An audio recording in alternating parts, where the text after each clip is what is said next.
महांगा विधानसभा क्षेत्र पर आज नामांकन पत्र दाखल कर 3 जन प्रार्थी।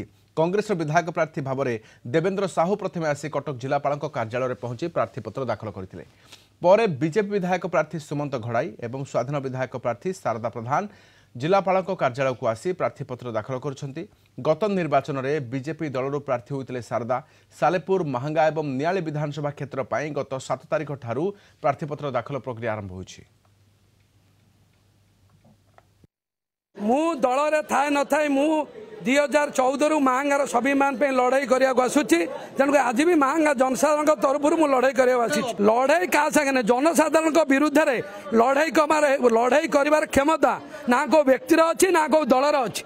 जेहेतु यहाँ नागरिक मानकर लड़ाई गणतंत्र रक्षा करने लड़ाई आ भितर कई लड़ाई करें। आम लोक गोटे कथा कहूँ जे प्रधानमंत्री नरेंद्र मोदी जो विकास धारा 10 वर्ष भितर जो भाई भाव देश आगू जाते निर्वाचन पाखे आसब आमर काम बढ़ी बढ़ी चलती। लोकंर जो आम उपर आस्था बढ़ी बढ़ी चलती। लोकंर समर्थन बढ़ी बढ़ी चलती। समस्ते बहु पछे रहे। भारतीय जनता पार्टी बहु आगू जी आप देखिए।